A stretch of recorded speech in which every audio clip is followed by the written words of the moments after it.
Assalamualaikum warahmatullahi wabarakatuh. Perkenalkan, nama saya Berlina Yansi, NPM 1951020283, kelas C Perbankan CLS semester 5.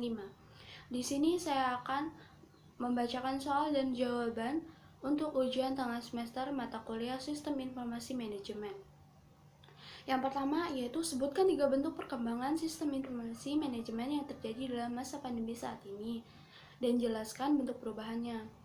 Yang pertama itu realitas baru, yaitu adanya perubahan kompleksitas dan ketidakpastian yang menimbulkan reaksi spontanitas seperti menutup pembelajaran tatap muka dan memulai kelas online atau daring. Yang kedua itu fase normal baru atau new normal, yaitu evaluasi dan pemantauan terhadap sumber daya yang tersedia saat ini.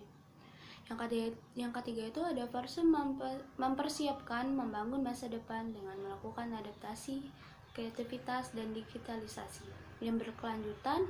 Dan selama pandemi, sistem belanja online semakin meningkat dan banyak masyarakat yang menggunakan belanja online, dan banyak juga bank-bank yang memulai menerapkan sistem mobile banking yang memudahkan masyarakat dalam bertransaksi tanpa harus mengantri. Yang kedua yaitu sebutkan 3 bentuk keamanan sistem informasi manajemen yang diterapkan dalam organisasi dan jelaskan sistem keamanan tersebut. Yang pertama itu privasi. Privasi di sini menyangkut kepada sistem individu untuk dapat mempertahankan informasi pribadi dari pihak pengakses oleh orang lain yang sesungguhnya tidak diberikan izin untuk melakukan hal tersebut karena kasus junk mail atau manajer pemasaran menggantikan email bawahannya dan data penjualan akademis. Yang kedua itu akurasi, dan akurasi terhadap informasi merupakan sebuah faktor yang harus dilengkapi oleh sebuah sistem informasi. Adanya ketidakakurasi setiap informasi dapat menimbulkan hal yang merugikan, mengganggu, dan membahayakan. Kasusnya, terhapusnya nomor keamanan sosial yang oleh seseorang yang bernama Edna Rismailer, dan kasusnya kesalahan pendeteksi misil negara Amerika. Yang ketiga, properti. Properti di sini maksudnya perlindungan terhadap hak sebuah properti yang dikenal dengan sebuah sebutan hak atas kekayaan intelektual, dan biasanya diatur oleh hak yang dijamin oleh adanya kekuatan hukum yang melarang menduplikasikan kekayaan intelektual tanpa adanya izin dari pemegangnya. Hak ini mudah sekali didapatkan dan diberi kepada pemegang selama hidup penciptanya ditambah 70 tahun. Yang ketiga, sebutkan 3 contoh organisasi dan sistem yang digunakan dalam pengambilan keputusan. Jelaskan. Yang pertama yaitu manajer tingkat atas, yaitu bertanggung jawab atas pengelolaan organisasi secara keseluruhan. Manajer tingkat atas menetapkan arah kebijaksanaan, membuat rencana dan sasaran jangka panjang, juga merumuskan strategi serta menetapkan pedoman interaksi organisasi dengan lingkungan sekitar perusahaan atau organisasi.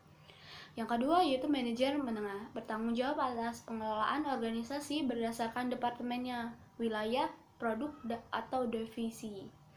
Manajer menengah merumuskan, merencanakan, dan sasaran operasional jangka menengah, merumuskan strategi, menyusun prosedur, melakukan pengendalian, dan membuat keputusan operasional berdasarkan lingkup tanggung jawabnya. Jadi manajer menengah membutuhkan informasi berdasarkan divisinya, khususnya departemen persediaan barang. Manajer membutuhkan informasi secara rinci tentang produk yang laris, sehingga dapat dibuat perencanaan yang matang untuk menjamin persediaan produk di masa depan atau di bulan selanjutnya. Yang ketiga itu manajer lini pertama, bertanggung jawab atas pelaksanaan rencana dan sasaran operasional dan membuat keputusan jangka pendek berdasarkan arah kebijaksanaan, prosedur, dan pedoman yang telah ditetapkan, serta mengendalikan transaksi harian. Jadi, manajer lini pertama membutuhkan informasi secara rinci dari pergerakan setiap transaksi agar dapat melakukan kontrol terhadap proses transaksi tersebut. Yang keempat yaitu jabarkan 3 hambatan dari pihak internal dan eksternal organisasi dalam penerapan sistem informasi manajemen berbasis komputer. Yang pertama, internal organisasi, yaitu sumber daya manusianya. Salah satunya kendala yang sering muncul ketika organisasi atau perusahaan menerapkan sistem SMKI adalah kekurangannya dari sumber daya manusia yang mendukung prosesnya penerapan tersebut.